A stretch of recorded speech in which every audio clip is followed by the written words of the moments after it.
우리 오늘 말씀이 들리면 회개해야 합니다라는 제목으로 또 우리 계속해서 일곱 교회에 대해서 말씀을 듣도록 하겠습니다.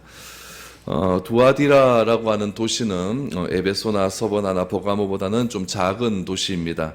우리 앞에서 말씀드렸던 이 세 개의 도시는 지중해 연안에 있는 항구 도시죠. 그래서 굉장히 활발한 그런 무역이 일어났기 때문에 굉장히 좀 좋은 그런 또 커다란 그런 도시였습니다.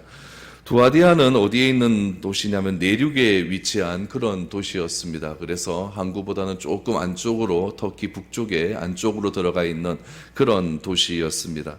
특별히 두아디라는 양털과 옷감 또 염색을 잘하는 그런 도시였죠. 특별히 자주색 물감으로 유명한 도시였습니다. 우리 사도행전 16장 말씀에 보면 빌립보에서 우리 사도 바울이 복음을 전거하러 갔을 때에 한 여인을 만나게 되죠. 그 여자가 누구였냐면은 자주장사 루디아라고 하는 사람이었습니다. 이 루디아의 고향이 어디냐면은 두아디라라는 곳이죠. 그래서 두아디라 출신 자주장사 루디아다라고 이렇게 말을 하고 있습니다. 그래서 그녀가 이 빌립보에서 장사를 하면서 돈도 벌고 기술도 자기가 고향에서 익혔던 그런 기술을 가지고 이 빌립보에서 열심히 그렇게 생활을 하다가 바울을 만나게 된 것이죠. 그래서 자기 집에서 처음으로 예배를 드리고 교회가 시작되었는데 그 교회가 빌립보 교회다라고 이렇게 전해지고 있습니다. 그래서 두아디라라고 하는 곳은 우리 대구와 비슷하죠. 내륙 지방에 위치해 있고 또 염색이 발달되어 있고 섬유가 많이 발달한 그런 도시였습니다.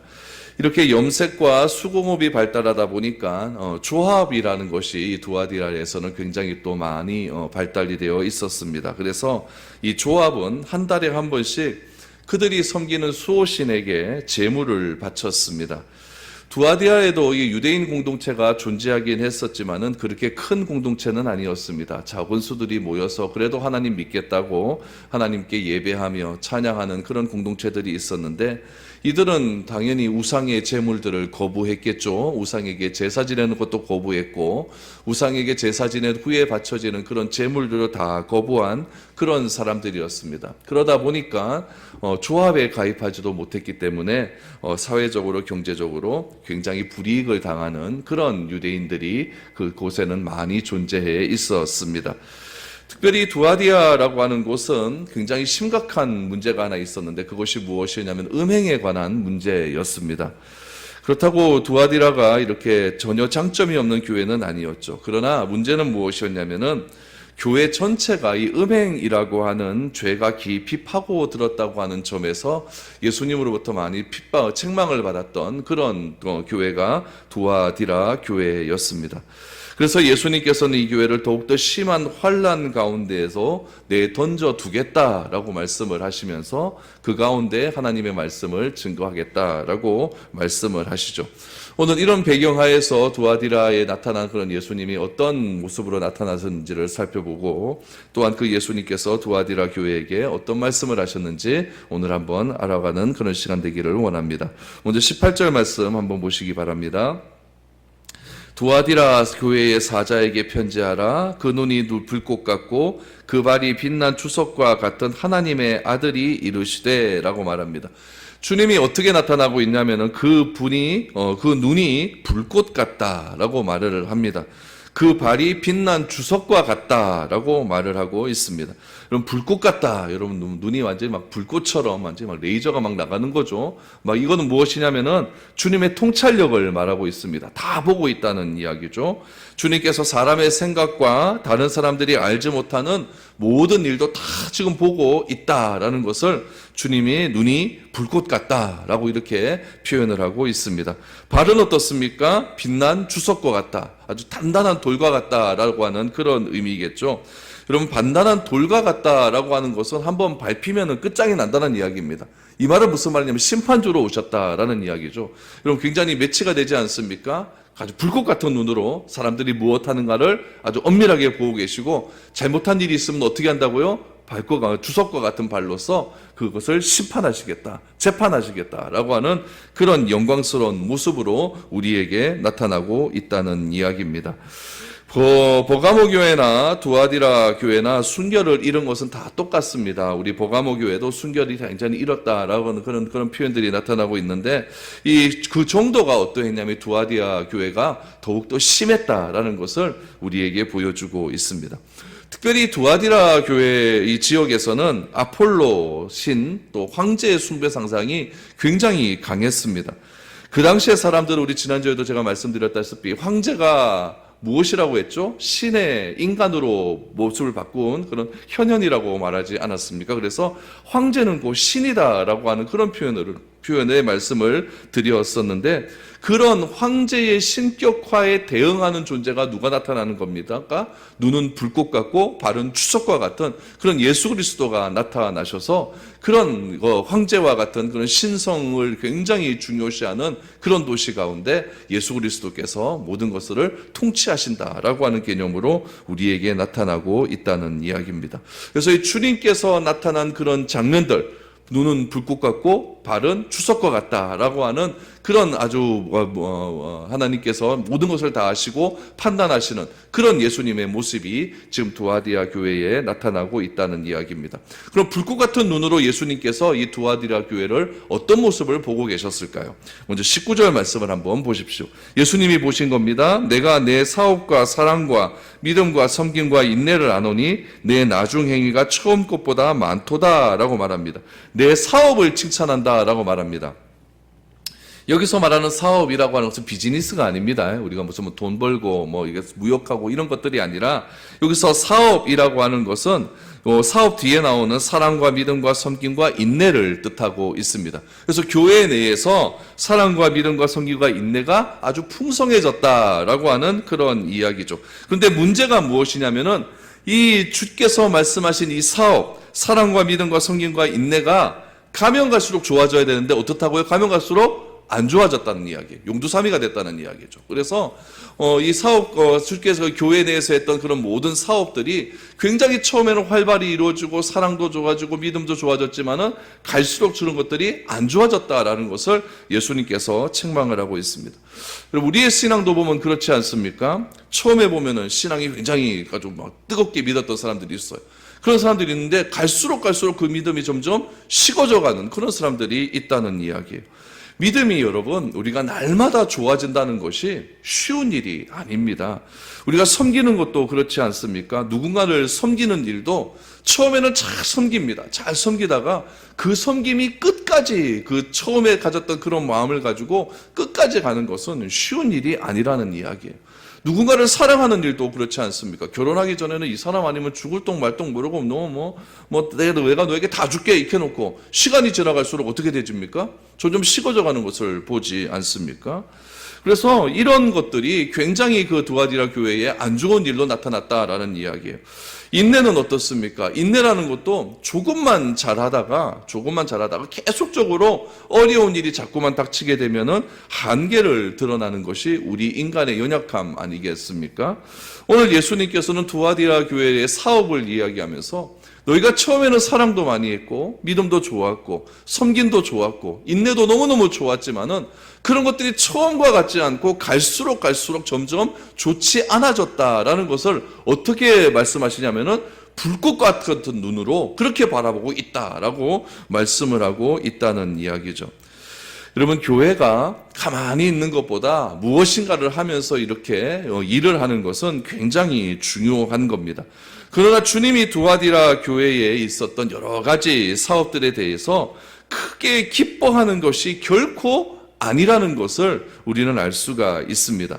두아디라 교회의 사업을 말씀하고 있는 것은 이것의 목적이 있는 것이 아니라는 이야기죠. 왜 처음에는 너희가 이런 것들을 잘해놓고 갈수록 못해져 가느냐, 이것을 이야기하는 것이 아니라 그렇게 되어져가는 원인이 어디 있느냐, 그것을 한번 따져보자는 이야기죠. 그래서 오늘 두 가지로 예수님께서 이 두아디라 교회에 있었던 사랑과 믿음과 인내와 그런 헌신 섬김들이 자꾸만 줄어져 가는 이유가 무엇인지를 예수님께서는 오늘 우리에게 말씀해 주시고 있습니다. 그 이유가 20절에 보니까 두 가지로 나오고 있습니다. 우리 20절 말씀 한번 보죠.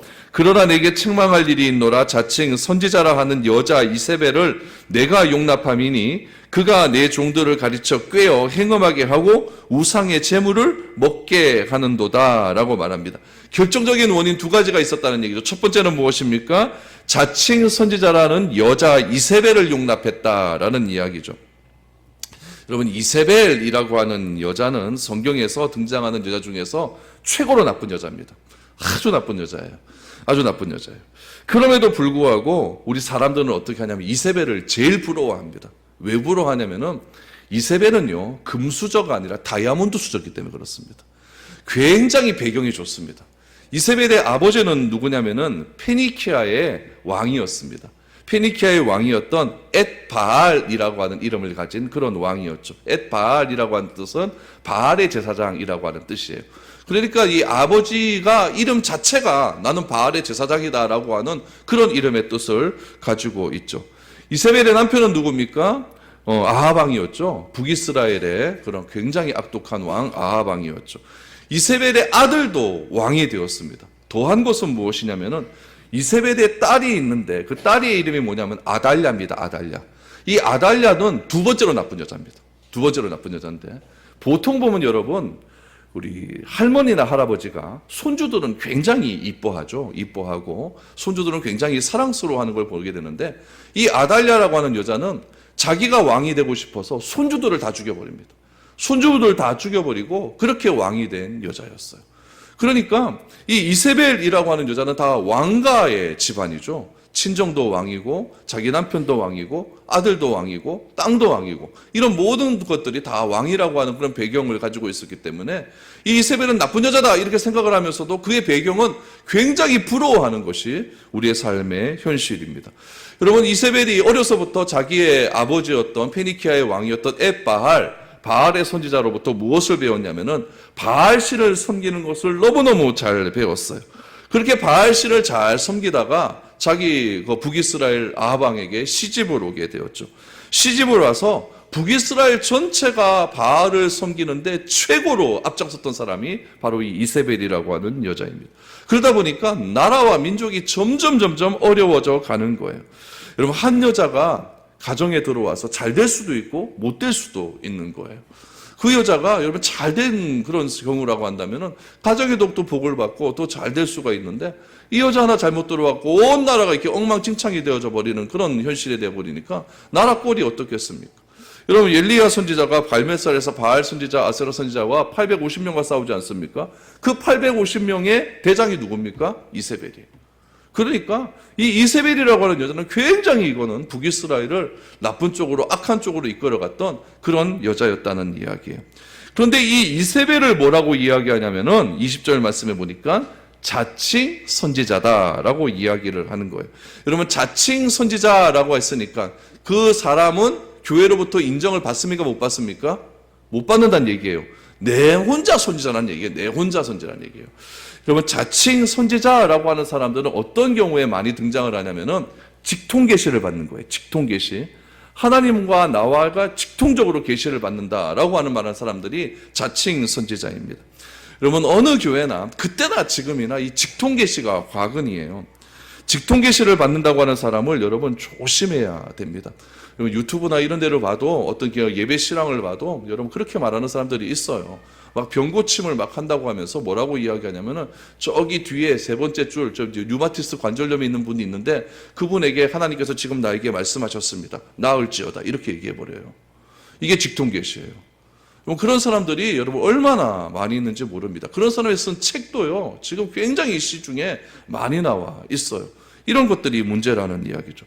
여러분, 그런 사람에게 빠져버리면 성경이 눈에 들어오겠습니까? 절대 들어오지 않습니다. 절대 안 들어옵니다. 미쳤다고 여러분 성경 이거 어려운 거 있겠습니까? 그 사람한테 가갖고 하나님이 나에게 무슨 말씀하셨습니까? 이렇게 물어보면 되는 거죠. 그래서 이런 사람들은 하나님께서 집사님에게 이런 말씀을 하십니다. 이렇게 하지 마십시오. 이런 것들을 하십시오. 이렇게 얘기한다는 거예요. 뭐하고 똑같아요? 무당하고 똑같아요. 점쟁이들하고 똑같아요. 교회 내에 이렇게 말하는 사람들이 너무나 많이 있다는 이야기예요. 자칭 여선지자라고 부르는 누구? 이세벨이 들어와서 이 두아디라 교회를 뒤집어 흔들어 놓았다는 이야기예요.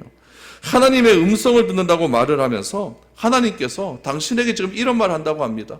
당신에게 이런 말 한다고 합니다. 그러니까 지금 목사님의 그런 어떤 목회하는 거 그런 것들, 사랑과 믿음과 섬김 이런 것들, 인내하는 것들, 그런 것들 따르지 말고 내 말 들으십시오. 하나님이 지금 이렇게 말했다니까요. 이렇게 말하는 사람들이 있다고 얘기해요. 그럼 여러분 교회가 어떻게 되겠습니까? 교회가 흔들리고요. 엉망진창이 될 수밖에 없다는 이야기예요. 이 여선지자가 어떻게 했느냐? 20절 말씀을 보십시오. 20절 말씀 뒤 후반절에 보니까 그가 내 종들을 가르쳐 꾀어 행음하게 하고 우상의 제물을 먹게 했다라고 말을 합니다. 그렇다면 여러분 이 모든 책임이 여러분 이세벨에게만 있겠습니까? 그렇지 않습니다. 이 세상은요 원래 음란합니다. 원래 음란하기 때문에 이 세상 자체를 음란함을 깔고 들어가야 된다는 거예요. 초대교회가 있었던 그런 시대적 배경을 보면요 굉장히 악했습니다. 지금보다도 더 많이 악했다는 이야기예요. 초대교회 시대 때는 여러분 동성연애가 판을 치고 있었거든요. 특별히 이 로마 시대 때는 남자들이나 여자들이나 어떤 게 있냐면은 남자와 여자들 간의 그 정상적인 관계를 가지고는 도무지 자기들의 육체적인 쾌락을 만족을 하지 못하게 돼 버리니까 남성끼리 여성끼리 이런 식으로 동성애가 굉장히 만연해 있었고 추악하고 더러운 생활들이 얼마나 많이 있었는지를 모릅니다. 성경에도 보면 그런 이야기들이 굉장히 많이 나오고 있죠. 두아디아 교회의 교인들이 처음부터 그렇게 악해진 것은 아니었습니다. 그들 중에는 여러분 예수를 믿기 전에 비록 힘든 삶을 살고 어려운 삶을 살고 세상과 짝해서 그렇게 음란한 삶을 살았다 할지라도 하나님께서 말씀하신 그 복음의 메시지를 듣고 교회에 돌아와서 그런 모든 것들 다 내어버리고 이제 하나님 밑대로 제대로 믿겠습니다 라고 헌신하면서 세상과 짝하지 않고 그렇게 살았던 사람들이 많이 있었어요. 그런데 누가 들어왔습니까? 이세벨이 들어온 거예요. 이세벨이 들어와서 세상에서 있었던 그런 음란함들을 교회에서 마구 퍼뜨리기 시작을 하는 거죠. 그랬더니 옛날에 과거에 그런 것들을 했던 사람들이 쏠깃하기 시작하는 거예요. 여러분 안 해본 사람은 모르는데 해본 사람은 그 맛을 알잖아요. 그러니까 그 두아디아 교회 내의 사람들이 옛날에 그런 일을 하다가 회심해서 들어왔던 사람들이 더 안 좋은 쪽으로 굉장히 심각한 그런 음란한 일이 교회 가운데 많이 일어나게 되었다는 이야기예요. 그래서 교회 안에 이런 음란함이 들어오게 되니까 교회가 점점 흔들려 가기를 시작을 하는 겁니다. 그럼 여러분 하나님께서 가만히 있겠습니까? 그렇게 교회가 바른 길로 가지 못하고 믿음이 좋았고 인내함이 좋았고 헌신함들이 좋았고 그렇게 하나님께 대한 사랑이 충성했던 그런 사람들의 첫사랑들이 점점 없어져 가니까 하나님께서 메시지를 가지고 계속 그들에게 선포하기 시작하는 겁니다. 21절을 보십시오.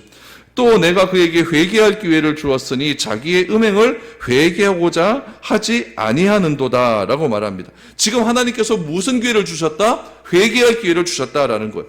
회개할 기회를 주셨다라는 것은 무슨 말이냐면은 하나님의 말씀이 선포되었다라는 뜻이에요. 사람은요 스스로 회개를 안 합니다. 절대 안 해요. 무엇인가가 계기가 있어야 하는 거예요. 그 계기가 자기 가운데 있는 고난이든지 어려움이든지 아니면 또 하나님의 말씀이 들어왔을 때라든지 그렇게 되면 회개를 하는 거예요. 그런데 하나님의 말씀이 들어갔음에도 불구하고 회개를 합니까 안 합니까? 회개를 안 한다는 거예요. 그러면 어떻게 하겠습니까? 우리가 회개하기 위해서 하나님께서는 어떻게 하냐면은 이제는 하다 안 되니까는 불신자를 사람에게 붙여갖고 하나님의 사람에게 붙여서 그렇게 회개하게 만든다는 거예요.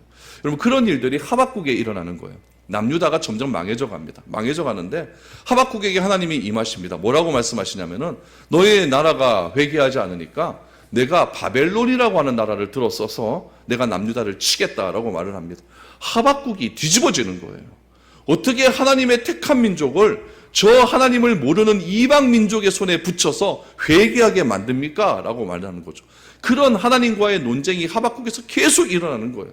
우리도 마찬가지라는 얘기예요. 우리도 회개하지 하나님 말씀이 들어가고 내 삶 가운데 여러 가지 어려운 일들과 고난들이 들어왔을 때 하나님 앞에 회개하지 않으면은 하나님께서 어떻게 하시느냐? 말씀으로도 안 되고 다른 것도 안 되니까 누구를 붙입니까? 믿지 않는 사람들의 손을 붙여버리는 거예요. 그래서 그리스도인들이 비그리스도인들을 향하여 이게 굉장히 핍박받고 고난받고 어려움을 당하는 그런 상황에 직면해질 수 있다는 이야기입니다. 여러분 그 이유가 무엇이겠습니까? 하나님의 말씀을 도무지 듣지 않기 때문이라는 이야기예요. 여러분, 말씀이라는 것은 무엇과 똑같냐면은 알람 시계하고 똑같아요. 알람 시계하고요. 여러분, 아침에 일어나기 위해서 알람을 맞추지 않습니까? 근데 어떤 분들은 잘 못 일어나니까 알람 시계를 5분 단위로 맞추는 사람들이 있어요. 그래놓고 마음을 딱 잡니다. 근데 여러분 보세요. 긴장을 하고 자면요. 긴장을 하고 자면 알람 시계가 울리지 않아도 일어나요, 안 일어나요? 일어나요. 내가 내일 아침에 아주 어디 중요한 일을 가야겠다, 중요한 곳을 가야겠다, 이렇게 생각을 하면요. 1시간 단위로 일어나게 됩니다. 그래요, 안 그래요? 맞아요. 저도 이번 주에 아들한테 갔다 왔잖아요. 5시에 출발을 해야 되면 4시 반에, 4시 안 되고 4시 돼서 일어나야 되거든요. 자꾸 깨는 거예요. 1시에 깨고, 2시에 깨고, 3시에 깨고, 자꾸 깨진다는 거예요. 왜 그렇습니까? 어디 가야 되니까 그러는 거예요. 어디 가야 되니까 그러는 거예요. 여러분, 어떻게 하나님의 말씀에 그런데 마음을 푹 놓고 잠을 자면요. 어떻게 됩니까? 아무리 알람 울려도요. 안 일어납니다. 끄고 또 알람 울릴 때까지 기다리는 거죠. 그래 놓고 뭘 합니까? 옆에 사람은 막 깨워요. 니 자꾸 일어나라, 니 일어나. 자기는 안 일어나면서. 여러분, 하나님 말씀이 이것과 똑같다는 이야기예요. 말씀은요. 내게 임하기 시작했다라고 하는 것은 지금 무엇인가 경고의 메시지가 왔다는 이야기예요. 설교를 듣는데 자꾸 뭔가 찔려요. 설교를 듣는데 이거 내가 나한테 하는 말 같은데 이런 생각이 드는. 여러분, 이거는 표적 설교가 아니라 하나님께서 우리에게 하시는 말씀이라는 이야기죠. 하나님께서 나를 향한 하나님의 알람이라는 이야기죠. 그래서 하나님의 말씀을 듣고 기도하고 눈물을 흘리는 것으로 절대 그치면 안 된다는 이야기입니다. 뭐 해야 됩니까? 돌이켜야 돼요. 돌이켜서 회개해야 된다는 거예요. 알람 소리를 듣고 일어나야 된다는 거예요. 알람 소리를 듣고 자꾸 5분만 더 자자 이러면 안 된다는 이야기죠. 말씀을 들었다라는 것은, 내가 하나님의 말씀을 읽는데 그 말씀이 나한테 확 들어왔다라는 것은 지금 뭐가 울린다는 거예요? 알람이 울린다는 거예요. 하나님의 알람이 울린다는 거예요. 뭐 하라고요? 빨리 회개하라는 하나님의 말씀, 알람이 울린다는 이야기예요. 이 얘기는 회개할 기회가 주어졌다라는 이야기예요. 그런데 말씀을 듣고도 아무런 반응을 보이지 않으면 결국 책임은 누구한테 돌아가는 겁니까? 나에게 돌아가는 거예요. 이방 사람들은요, 하나님의 말씀을 들을 기회가 없으니까 그 책임은 그 사람의 책임이 아닙니다. 그러나 우리가 매일같이 이렇게 하나님의 말씀을 듣고 매일 성경을 읽고 또 매일 우리가 하나님의 설교 말씀을 듣는다 할지라도 그 말씀을 듣고도 내가 돌이키지 않는 삶을 살아간다게 된다면은 회개할 기회가 주어졌음에도 그 회개를 차버리는 그런 엄청난 죄악들이 일어나게 된다는 이야기예요. 오늘 본문 말씀 속에서 하나님은 다시 한번 보십시오. 21절에 보니까 내가 그에게 회개할 기회를 주었으니, 무엇을 주었다는 이야기입니까? 말씀을 주셨다는 이야기예요. 누구를 통해요? 두아리아 교회의 목사님을 통하여서, 또 여러 가지 또 상황들을 통하여서 계속해서 하나님의 말씀을 던져주셨음에도 불구하고 그것을 듣고 회개하지 않고 자꾸 이세벨의 길로 따라가는 사람들이 점점 많아지게 되었다는 이야기입니다. 그래서 이 자칭 선지자라고 하는 이세벨의 꾀임에 의해서 이 두아디라 교회의 이 처음 것들이 자꾸 식어져 가게 되었다라는 것을 알게 되는 거죠. 여러분, 여기서 20절의 말씀에 보니까 다시 한번 보십시오. 20절 말씀에 보면은 무엇이라고 나오냐면은 20절 후반절에 보니까 그가 내 종들을 가르쳐 꾀어라고 이야기를 합니다. 여기서 말하는 그를 우리가 잘 알아야 됩니다. 그는 과연 누굴까? 여기서 말하는 그는 누굴까요? 이세벨이 아니에요. 여기서 말하는 그는 누구냐면은 이세벨을 포함한 함께 죄를 지은 사람들입니다. 그러니까 이세벨이 잘못된 얘기를 했는데 그 이야기를 듣고 함께 죄를 지은 사람들이에요. 그렇다면은 그 함께 죄를 지은 사람들이 누굴까요? 20절에 보니까 무엇이라고 이야기합니까? 내 종들이라고 이야기해요. 여기서 내 종은 누굴까요? 교회 지도자들이에요. 교회 지도자들이 교회에서 영향력을 미치고 지도자로 활동하고 있는 사람들, 교회의 장로들, 교회에서 영향력이 많은 사람들, 그런 사람들이 이야기하는 거예요. 그런 사람들이 누구의 게임에 빠지는 겁니까? 이세벨의 게임에 빠지게 해서 그 사람들도 행음하게 되었고 그 사람들로 인하여서 교회의 성도들도 다 행음하게 되었다라고 이야기를 하는 겁니다. 여러분, 이렇게 되니까 이세벨이 꼬이죠. 이세벨이 게임에 빠지죠. 그 다음에 이세벨에 의해서 지도자들도 다 게임에 빠지게 되죠. 그러다 보니까 교회가 바른 교회가 될 수가 있겠습니까? 엉망진창이 교회가 될 수밖에 없다는 거예요. 그래서 교회가 처음에 행했던 여러 가지 일들이 점점 줄어든다라고 하는 것은 이렇게 잘못된 일들이 말씀을 들었음에도 불구하고 회개하지 않는 자들이 자꾸 일어날 때 이런 일들이 일어나게 된다라는 이야기죠. 두 번째 죄악은 무엇입니까? 바로 우상의 제물을 먹었다라는 이야기예요. 여러분, 우상의 제물을 먹는 것은 종교적인 결속을 이루는 가장 일반적인 방법입니다. 여러분 보세요. 예수님께서 십자가에 못 박히기 전날 밤에 제자들하고 행한 일이 있습니다. 그게 뭐냐면 성만찬의 일이에요. 성만찬은 요즘도 여러분 누구만 할 수가 있습니까? 예수를 그리스도라고 고백하는 사람들만 할 수가 있습니다. 왜 그런 사람들에게만 우리가 성만찬의 그 일을 참여할 수가 있을까요? 그것을 고백하지 않으면은 떡을 먹고 잔을 마시는 행위가 아무런 의미가 없기 때문에 그렇다는 거예요. 우리가 떡을 먹는 것은 무엇을 먹는 거라고 합니까? 예수님의 몸을 먹는 것이고 살을 먹는 것이고, 또 우리가 포도주를 마시는 것은 예수님의 무엇을 마시는 거예요? 피를 마시는 거잖아요. 실질적으로는 그것이 아니지만은 그것이 살로 생각하고 피로 생각해서 주님과 나와의 귀한 영적인 연합이 이루어진다라는 그런 귀한 그런 메시지가 담겨져 있는 겁니다. 그래서 이 메시지를 통하여서 예수님께서는 이것이 내가 세상에 온 날까지 뭘 해라? 기념하라. 복음이 전파되는 곳마다 기념하라 라고 말씀을 해 주셨습니다. 여러분, 그 당시에 이런 일들이 있었다는 이야기예요. 이런 일들이. 우상에게 제물을 바칩니다. 제물을 바치고 그 바친 제물을 같이 먹는 거예요. 같이 먹는다는 것은 무엇이냐면은 그 우상을 내가 인정한다는 뜻이에요. 그 인정한다는 뜻이죠. 그 바알 신에게 제물을 바치고 바알 신전에 바쳤던 그 제물을 내가 다 먹는 거예요. 그럼 누구를 인정하는 겁니까? 바알 신을 인정한다는 이야기예요. 여러분, 그 당시에 제사는 어떤 제사를 드렸냐면은 짐승을 가지고 제사를 드렸는데 대개 다 쓸모없는 부위만 태워버립니다. 우리 하나님께 드리는 제사는 어떤 제사냐면은 내장은 다 갖다 버리죠. 그리고 온전한 그런 쓸모 있는 부위를 하나님께 온전히 드림을 통하여서 내 자신의 모든 삶을 하나님께 온전히 드린다라고 하는 그런 의미가 담겨져 있습니다. 그러나 그 당시 로마 시대 때 제사는 어떻게 드렸냐면은 양을 잡든지 소를 잡게 되면은 그 소에 있는 모든 살이나 양에 있는 살들은 다 자기가 구워 먹습니다. 다 구워 먹고 내장 같은 것들은 우리가 먹지 못하는 내장 같은 것들만 그렇게 온전히 자기들이 믿는 신에게 바쳤다는 이야기예요. 신에게 바치고 난 다음에 남는 그 살들은 뭘 하느냐? 우리가 신에게 바쳤으니까 우리는 한 마음이 되었다라고 하는 생각을 가지고 그것을 가지고 도축을 해서 먹게 된다는 이야기예요.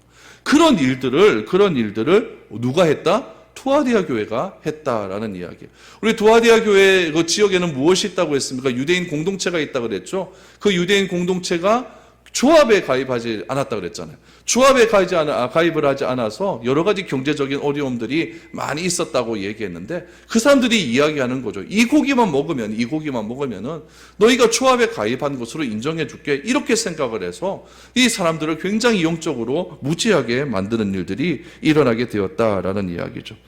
그러나 출애굽기 34장 15절 말씀에 보면은 이런 우상 제물을 먹는 것을 철저하게 금하고 있습니다. 왜냐하면은 그 우상에게 바쳐진 그 제물을 먹는 것 자체가 그 우상을 인정하는 것이 되기 때문에 그렇다는 이야기예요. 그러나 때때로 그 당시에 있었던 예수를 믿는 그리스도인들에게는 우상의 제물을 먹는 것을 굉장히 강요를 받았다라는 이야기죠. 이거 먹으면 내가 너희들 먹고 사는 일을 해결해 줄게. 이런 식으로 굉장히 강요를 했다는 이야기입니다. 그렇다면 여러분, 어떻게 이런 일들이 일어나게 될까요? 어떻게 신실한 형제들이 그 당시에 있었던 잘못된 우상 숭배의 그런 모든 죄악들을 그대로 자기들이 받아들일 수 있을까요? 이유는 딱 한 가지입니다. 우리의 마음속은 타락했기 때문에 그렇다는 이야기죠. 우리의 본성은 거룩을 추구하기보다는 죄와 더불어 살아가는 것을 굉장히 좋아하는 그런 습성이 있기 때문에 그렇다는 이야기죠. 그래서 누구든지 기회만 주어지면 넘어질 수 있는 가능성이 너무나 많기 때문에 그렇다는 이야기죠. 그래서 누구든지 넘어질 수 있기 때문에 미리 그 넘어질 수 있는 선을 차단하는 것이 중요하다는 이야기입니다. 그래서 이 두아디아 교회는 처음에는 굉장히 잘했는데 그런 것들이 자꾸만 못해져가는 이유는 딱 두 가지였다는 이야기죠. 첫 번째는 무엇입니까? 사칭 선지자라고 했던 이세벨을 받아들이고 회개하지 않았기 때문이라는 것이고, 두 번째는 우상의 제물을 먹었기 때문이다라는 이야기입니다. 그럼 그런 자들을 향하여 어떻게 하겠느냐? 우리 22절 23절 보니까 예수님이 그런 자들을 이렇게 주석 같은 발로 심판하시겠다라고 말씀을 하십니다. 22절 보십시오. 볼지어다 내가 그를 침상에 던질 터이요 또 그와 더불어 간음하는 자들도 만일 그의 행위를 회개하지 아니하면 큰 환난 가운데 던지고 또 내가 사막으로 그의 자녀를 죽이리니 모든 교회가 나는 사람의 뜻과 마음을 살피는 자인 줄 알지라. 내가 너희 각 사람의 행위대로 갚아주리라 라고 말합니다. 여러분, 그를 침상에 던진다 그랬으니까 우리가 자는 침대를 다 푹신푹신하니까 그거 어렵겠나 그러는데, 여기서 말하는 침상은 그런 침상이 아니라 딱딱한 침대입니다. 딱딱한 침대예요. 그래서 그 딱딱한 심판의 침상에다 집어 던져버리겠다라고 말씀을 하고 있는 거죠. 이 침대라고 하는 것은 굉장히 은유적인 표현이에요. 침대라고 하는 것은 음행의 장소를 표하는 것입니다. 그래서 남자 여자가 음행하는 장소가 이 침대다라는 이야기죠. 음행으로 징벌하실 때에 음행의 장소를 언급하시는 것은 무슨 의미냐고 하냐면은 심판의 확실성을 의미하고 있는 거예요. 여러분, 간음의 죄 같은 것들은요, 그냥 그 책벌을 받지 않습니다. 실질적으로 그 현장이 목격되어야만 책벌을 받을 수가 있는 거예요.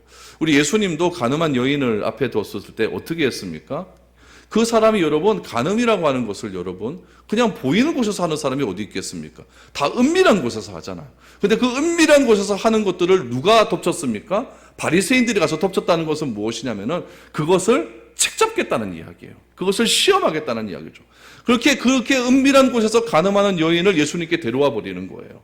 그럼 여러분, 이것은 잘못된 일 아니겠습니까? 이거 자기가 미끼 던져놓고 그 미끼에 꿰임이 빠졌으니까 잘못된 건 아니에요. 근데 예수님께서는 뭐라고 하셨냐면은 이런 얘기를 하시는 것이 아니라 예수님께서 하시는 말씀은 무엇이냐면은 죄 없는 자가 너희가 먼저 와서 돌을 던져 쳐라 라고 말씀하시는 거예요. 이처럼 이 음행의 장소는 은밀한 곳에서 이루어지는 것이기 때문에 이건 이걸 할 수가 없는 거예요. 그런데 오늘 예수님께서 내가 너를 침상에 던진다라고 하는 것은 그 현장을 잡겠다는 이야기예요. 현장을 잡겠다. 그러니까 이 두아디아 교회에 이렇게 음행한 일들이 너무나 많이 있는데 그 음행한 일, 그 현장에서 내가 너희를 심판하겠다라는 거죠. 기회 다 줬습니다. 말씀 듣고 회개할 기회 다 줬음에도 불구하고 그들이 회개하지 않으니까 내가 이제 불꽃 같은 눈으로 너희를 직접 심판하겠다라고 말씀을 하고 있다는 이야기죠. 그런데 이 심판이 여러분 이세벨에게만 머물러 있는 것이 아니에요. 그녀와 함께 죄를 범한 모든 자들, 하나님께 대적한 모든 자들까지 확대가 되어진다는 이야기입니다. 만일 이들에게 회개할 기회가 주어졌음에도 불구하고 그 회개를 하지 않고 끝까지 버틴 자들에게는 이런 심판이 주어질 것이다 라고 말씀을 하고 있는 거죠. 여러분 보세요. 우리 교회도 그렇고 가정도 그렇고 똑같습니다. 밖에서 어려움이 들어와요.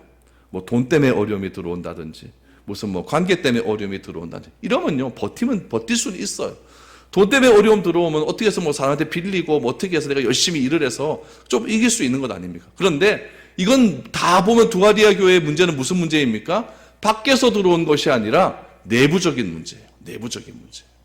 이세벨이라고 하는 여자가 들어와서 그 가지고 있었던 교회의 신앙 자체를 흔들어 버리는 것 아닙니까? 우리는 예수를 그리스도라고 믿는 그 믿음을 가지고 교회를 이루었는데 얘네들은 어떻게 합니까?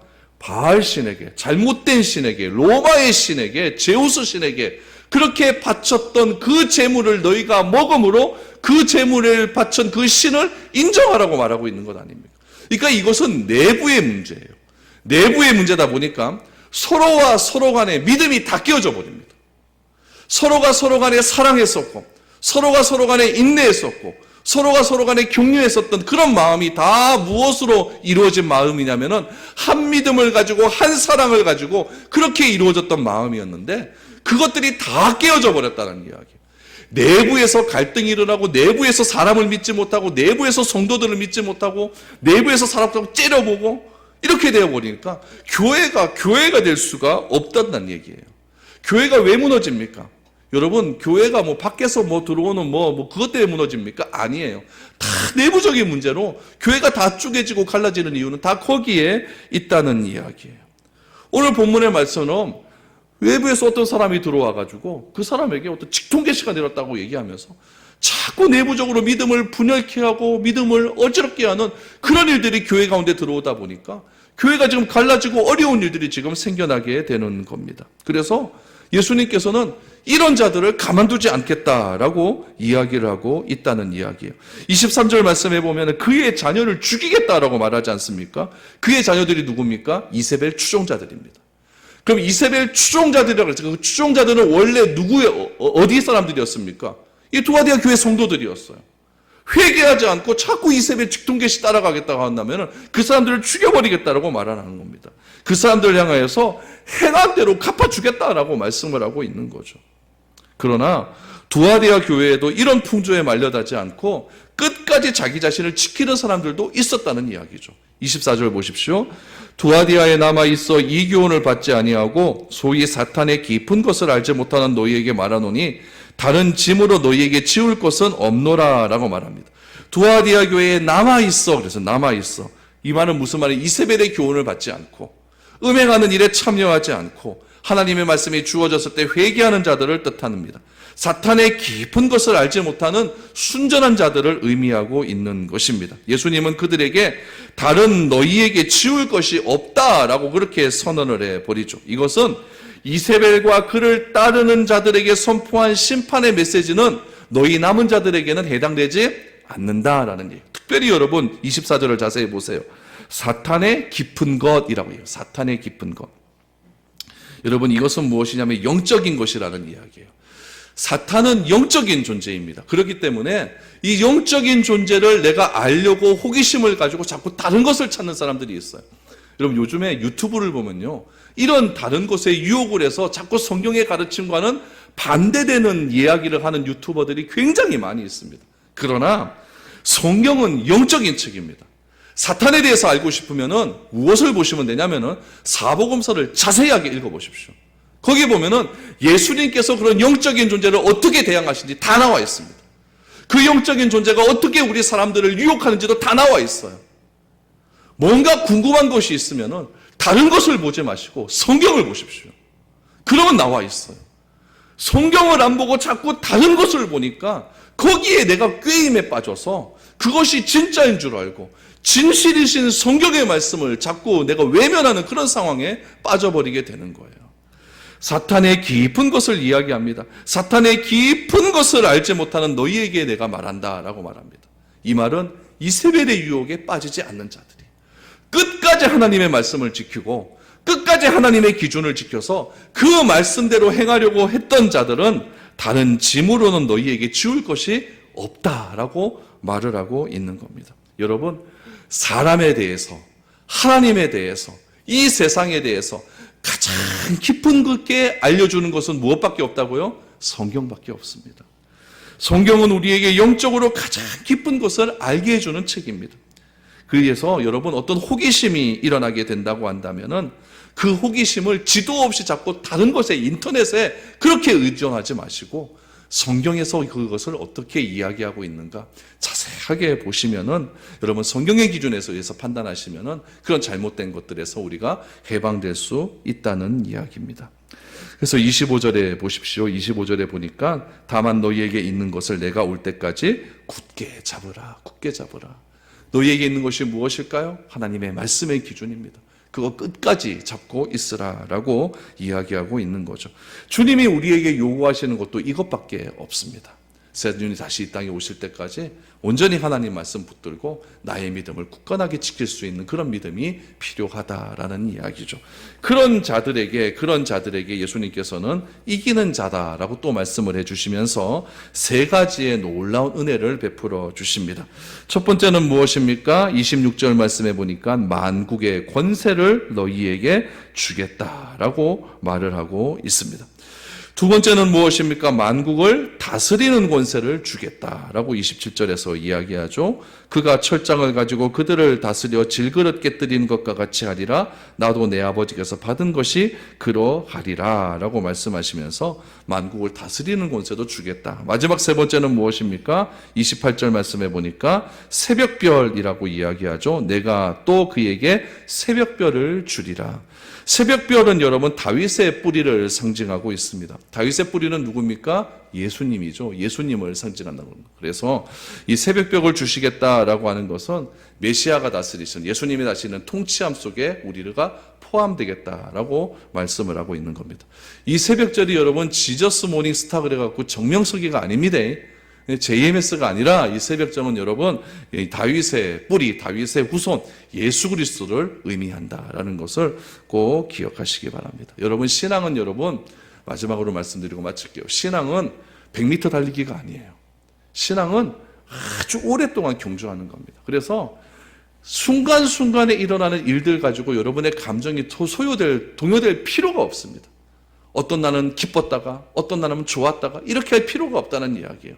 기쁜 날도 있을 수도 있고 안 좋은 날도 있을 수도 있습니다. 그러나 그런 것들을 내 감정에 자꾸 휘둘려서 이리 갔다 저리 갔다 그렇게 하지 마시고, 기분이 좀 안 좋고 감정이 좀 메말랐을 때는 어떻게 해야 됩니까? 하나님 말씀 보면서 거기서 내가 또 위로를 받고, 기분이 좀 업됐을 때는 어떻게 해야 됩니까? 그것들이 너무 업돼가지고 내 감정에 치우치지 않을 수 있도록 말씀 속에 조금 절제하는, 자제하는 그런 마음을 가져서 항상 하나님 말씀의 기준대로 그렇게 하루하루를 살아가는 것, 그것이 중요하다는 이야기입니다. 그래서 마지막 심판날까지 우리가 순전한 믿음을 가지고 그렇게 하루하루를 살아가는 것이 온전한 그리스도인의 삶의 자세다라는 이야기입니다. 여러분 끝까지 견디며 이세벨의 악한 모든 유혹에서 승리하며 이겨낼 수 있는 그런 저와 여러분들이 될 수 있기를 축복드립니다.